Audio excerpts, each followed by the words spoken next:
L'Ukraine serait au bord du gouffre financier. Elle doit rapidement trouver de l'argent pour éviter de faire défaut. En effet, selon les analystes financiers, les réserves de change seraient inférieures à 3 mois. Pour les agences de notation, l'Ukraine tourne en moyenne autour d'une note de B-, ce qui veut dire qu'elle ne peut pas vraiment émettre de titres pour se financer. Le problème, c'est d'avoir Ils ne pourront émettre des titres que s'il y a de bonnes nouvelles sur le front financier. Par exemple, si le FMI négocie un accord de refinancement avec Kiev,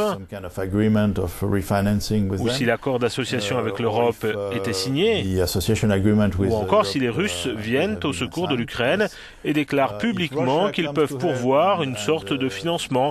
Alors oui, les Ukrainiens auraient accès au marché.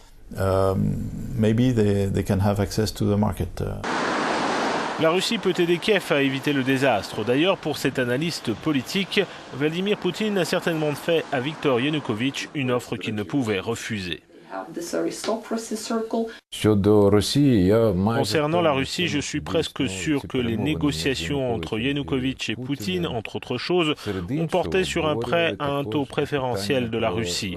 Et je pense que le montant en question tournerait autour de 15 milliards de dollars. Et cela concerne certainement aussi des prix plus bas pour le gaz et le renouvellement de commandes auprès des entreprises ukrainiennes par des industriels russes.